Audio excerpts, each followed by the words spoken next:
In this episode, we're going to show you some of our favorite bites in this city, from a whole pig snout to blood sausage to Bakareta, the perfect bowl of soup, and other Igorot dishes. I just want to smash this. So tighten your belt buckles and fasten your seat belts as we take a road trip to Baguio. But first, let's start from the beginning.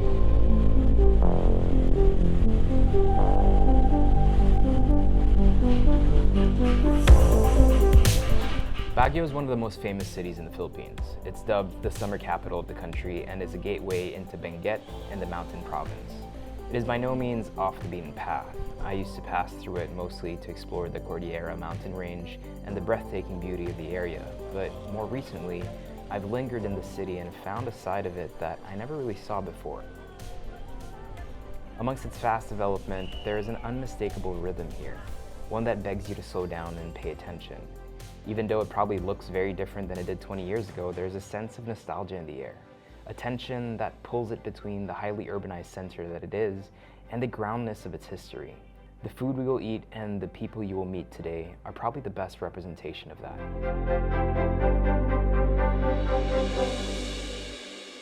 Baguio is a really strange city. It feels like it almost shouldn't be where it is. I mean, you're in the central of Baguio, it's really busy. Lots of traffic nowadays, lots of restaurants.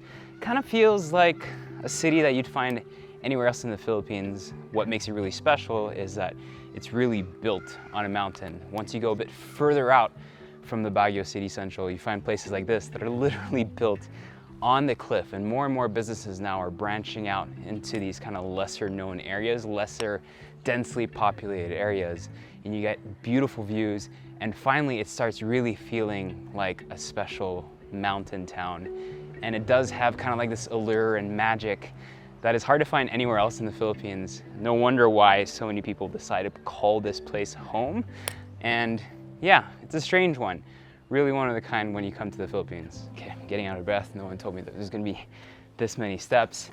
Even though it is a major city in the Philippines, you have a mix of Igorot and Ilocano pride in absolutely everything. And that's why I feel people can really feel like themselves and express themselves in Baguio. That's why you have lots of artists, lots of restaurants, lots of cooks really doing what they feel is right and kind of like finding their own voices here, which creates a really special atmosphere for creative people and athletes.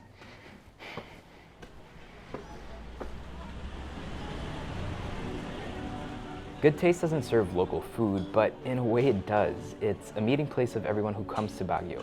From tourists to locals, it's a great place to get a pulse of the area and eat like how we Filipinos enjoy to, with big portions, budget-friendly meals that are ready to share. Locals here call this the food factory, and I can see why. It's an absolutely massive restaurant with long tables, perfect for families, and looking at the price and the size of the meal, it really is well priced. Like, you have these massive plates for 250 pesos. So if you're a lot of people, it comes down to a couple hundred, even 100 pesos per person. So that's why it's always full, massive queues outside of just people waiting to be sat. But even though maybe price is a huge motivator, these guys have been on the scene for about 30 years. So it's been a long time. They're one of the main reasons why so much produce has moved through Baguio. The owner, I believe, passed away during COVID, unfortunately, but he really left his mark here with two massive restaurants that are always busy, especially at peak times. And I believe he has also his own farm or market, and that's why he kind of moves a lot of fresh vegetable items on the menu. All this looks absolutely insane. These portions are way bigger than what I expected. The batatim, just to give you an example, is 500 pesos. The buttered chicken, we got the small, this is 250 pesos. That's insane. I mean, it tastes like the buttered chicken that I grew up eating. Okay, siomai. That's good. And one of the reasons why this place does really well, it's open 24 hours. Lumpia Shanghai. I mean, it's comforting food, right? It's what you're used to, it's what you expect. For the prices you're paying, it's delicious, it's fresh, it's freshly made, it's quickly served. There's really no question why this place would be an institution. Chop suey is really good. Vegetables are still nice and crunchy. There's an abundance of vegetables that's in the plate, which is always really nice to see. And then patatim, let's see if it's really, really soft. That's pretty insane. All that gelatin.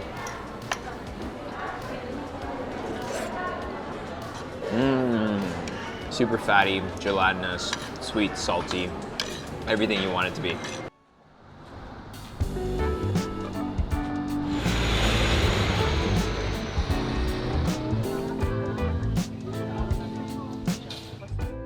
If you want to experience Cordilleran cuisine in an accessible and well-curated way, Farmer's Daughter is a great place to visit. It's located beside the famous Tam-awan village, away from the center of the city.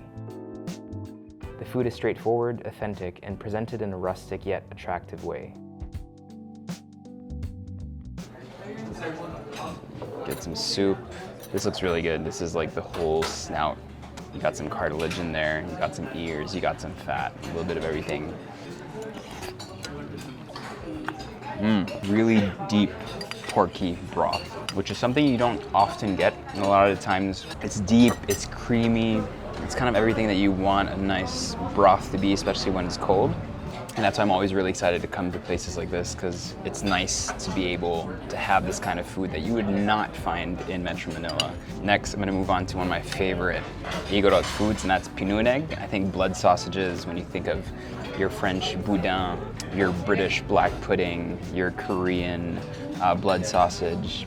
You don't really think about Filipino blood sausages, but it makes a lot of sense. Pork blood, we have things like dinuguan and everything. Why not have a sausage out of it? And here, it's probably one of my favorite ones. The chef owner here is actually a very skilled butcher. And you can tell there's expertise there. And it's not like overwhelmingly bloody or gamey. Lots of spices there, so it really balances out the whole flavor. It's one of those dishes I feel like is extremely underrated in the Philippines. Still within that meaty vibe.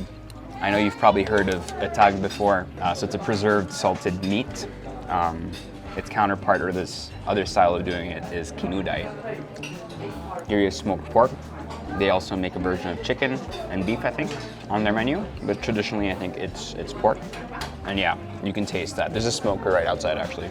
You can taste that that has been steeping in smoke for a long, long time. It's really intense and really kind of takes over your whole palate, which is why it's perfect to order it with lots of vegetables. Their menu is actually filled with vegetables.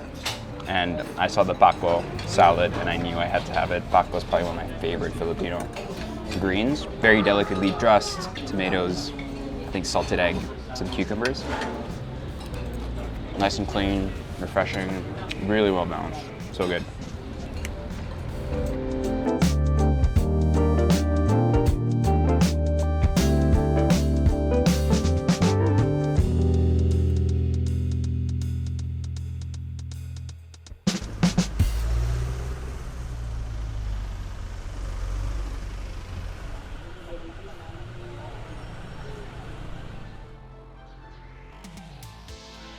Ed's Bakareta is a place you should stop and have a meal. Not only does the owner have an amazing success story, from being imprisoned to becoming a man of God, we made a full documentary about him that'll be out soon, but his food is timeless and truly Filipino. The Bakareta is so good. Like, I love how much pepper there is in there.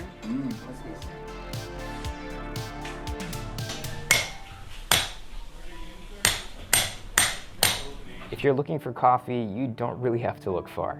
There's a buzzing coffee scene in Baguio, serving up both locally roasted and imported beans. If you're up for a caffeinated crawl, check out Rebel Bakehouse, Hot Cat, Hatch Coffee, Peak Cup, Igor Charm, Leandro's, Cafeteria, Farm to Cup, or Nest Coffee.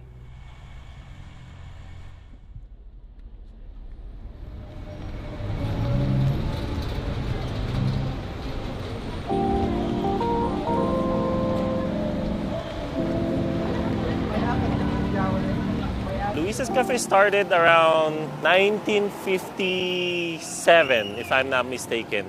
It was started by my grandfather and grandmother who migrated from China.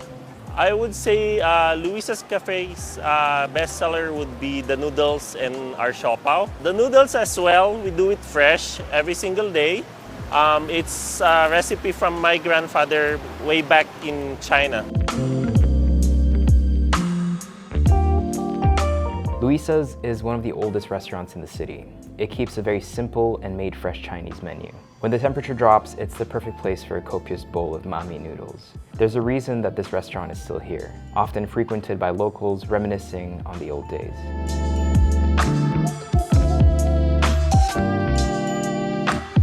I am so stuffed. This is kind of like the perfect either breakfast or dinner place. Luisa's is an institution for all the right reasons. It might seem strange to have like this amazing kind of field chai food here, but it makes a lot of sense. There was once kind of like a very big, thriving field chai community. Some noodles, pork fat, some chicharron, some pork, some dumplings. This looks like a really beautiful bowl of food. I'm just gonna sit down and enjoy this. Pork stomach, okay. Very clean. And that lining, gorgeous. This is legit a really good bowl of food. And these noodles are just so perfectly cooked and they taste so good. I just want to smash this. One of my favorite bites of food so far in Baguio. I mean, I almost don't want to eat the shopao because the soup is so good.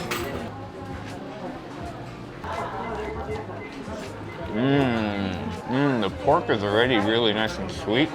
Reminiscent of Chinese sausage. So soft. That's a really solid bite of food. I mean, I see people talking about a lot of different restaurants, but for me, this should definitely make it to the top of your list if you're looking for something really comforting that has all those notes that you're so used to and nostalgic, but it's really well made and feels very Baguio. And I heard this is like a hotspot for a lot of journalists, so we're gonna go upstairs and see if anyone wants to talk to me and kind of shed some light as to why this is such an institution. I would say the journalists, dito sila tumatambay kasi it's accessible in a sense. They're within the business district. One journalist will come, they'll tell stories, share their stories to the next journalist, and then eventually naging trend na siya. Even though way back when I was not even born, they were already here. They were supporting our business.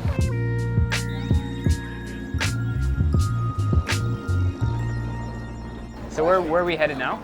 So we're going to Paulo's at Katipunan Cafe, but before that, we're just gonna drop by Ili-Likha for a while. Okay. Check out the works of Tigao, the guy you met earlier. Yeah. Then, Ili is owned by Kidlat Tahimik, the national artist for film. So Yeah. it's kind of like, I don't know if you've been there before. No, never. Oh. Actually, I've been to Baguio, Yeah. but a lot of times I feel like it's so busy that you never really know where to go, right? Because the city has changed tons, right? I'm sure. Yeah. And you've been documenting it for how long now? Probably about more than 30 years, 3 decades. Started off early college. I won't ask you how old you are. Yeah. But would you feel like the essence of Baguio is still very much alive and present through its food, through the shops? It's more of your, this is probably one of your more cosmopolitan places in the country. Yeah, I'm actually pleasantly surprised that a lot is still happening around Session Road. Oh, Session Road. Yeah, because people feel like, okay, yeah, Session Road, it sounds like a very touristic thing to do, but it's true, a lot of kind of like these institutions are still very much around here, right?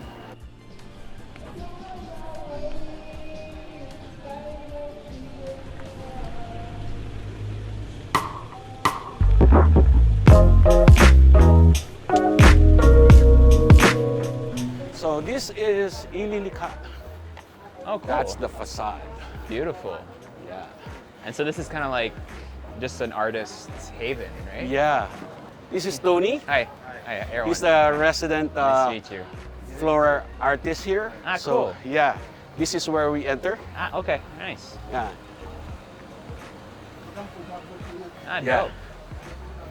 So here, you'll see restaurants, curio shops, exhibitions. Some really mixed use. Yeah. Then of course it's like a labyrinth. Very cool.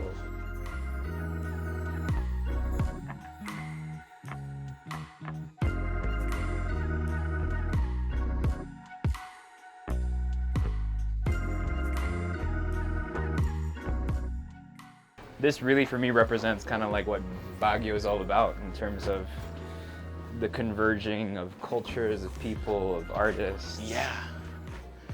There's another cafe there. There's this a Oh my God, vegetarian this is cafe. So dope. Yep.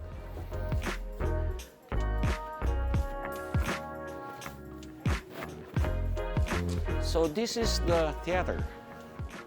Sometimes they have film showings here. This is so cool. I never even saw pictures of this place.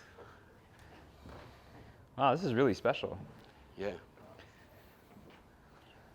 If you notice the wood, these are the trees that were felled when there were typhoons. So every year they repurpose it. They ask for it from like that trunk over there. That's a whole tree, actually. That's so cool.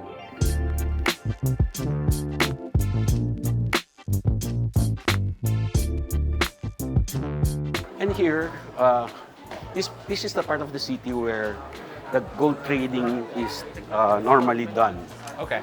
So they actually buy gold nuggets Okay. from the miners around the Around the area. Yeah. If you notice in the city's logo, there's a 3 gold coins. Yes.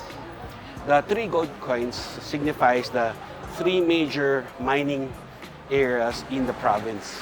We still produce major gold reserves for the country. I did not know that. Okay.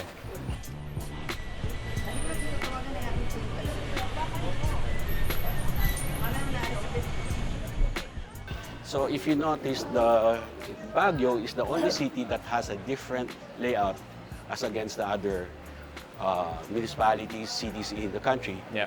Where the traditional layout was the church, then the government center. Yeah. And then Here, everything- it's the main street. There's a main street, and that's where everything happens. and then everything's built around that. Yeah.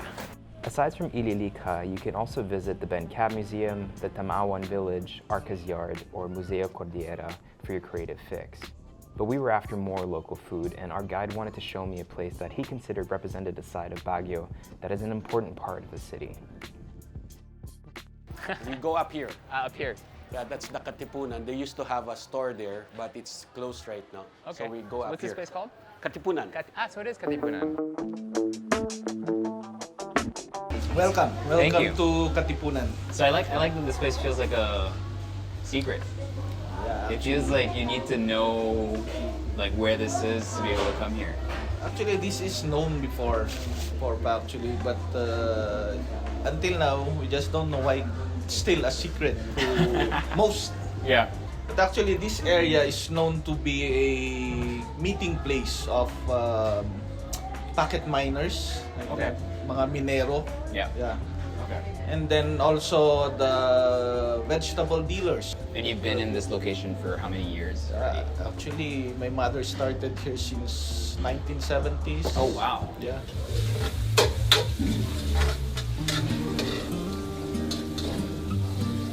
Is this what you could consider kind of like Igorot's food Cordilleran? Actually, we dishes? could consider that actually as an Igorot menu serving, Yeah. because we don't usually add some Overly spicy yeah. stuff. Yeah. What we just do is boil them and then just what do you call that one? Gisa, Stir fry. stir Yeah. fry, Stir fry. and then just garnish. And that's Okay. all with the chili. Yeah. Nice. Okay, so this feels like something that more people should kind of come know about and know of, right? Like, and I feel like this kind of food is what people now are looking for. Probably early 70s to the 80s.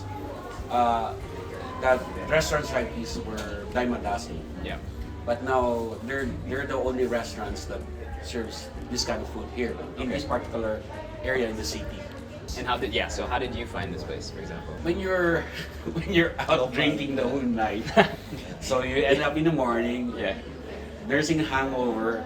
So the first thing you want to do is look for a place where they serve hot broth. This is the favorite. I'm loving this, by the way. Yeah, it's So really good. We normally have sumo or the pig snout. That's it. And this is just boiled until it's like really tender. All you have to right? do is just slice and then you serve yourself. So you cut up Yeah. a piece, Yeah. That's how it goes.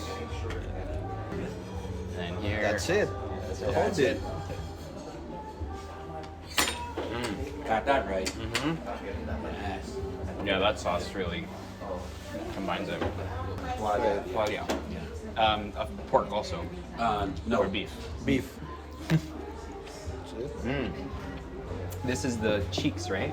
Yeah. Yeah, We that's call the it ping ping tibaka. Ping ping tibaka, so cheeks of the cow Yeah. also. Yeah, which are really tender, really fatty. And this is the lengua, the dila. That's really tasty. Tinono. You know, You know, it's a grilled pork. really, yeah. No, I feel like the food is, I mean, it's like what you said, That's good. very simply seasoned, but so tasty. And very different from anything you'll find in Manila. Like, forget about it. You can't find a whole pig snout in any Manila restaurant. But I feel like that's what makes it special, right? And It is. it's nice to see places that still kind of stand behind their culture and behind the food that you guys grew up eating. It feels like how maybe this is how Baguio was. Maybe all of Baguio was like this in the 70s, right? And a lot earlier actually, because before the miners go to the mine site, Yeah. this is the transport hub. So they get to be picked up here, or they get to be dropped off here after they get paid. Okay. So that's why you have these places here, serves this kind of food, because these are the kind of food that powers them for that day. Yeah, this will. Yeah. Your protein, your fat, and you've got everything you need, and then obviously the good red You rice, should check right? out the rice servings. It's really Big. Yeah, big. Yeah. We didn't show you the modern eateries, international food restaurants, all the coffee shops and bakeries around the city. There are a lot of them, and most of them are worth a visit. I wanted to take you around to places that I feel represent this mountain city well. Gems that I hope will stay open for decades to come, serving an important slice of culture for those willing to seek it.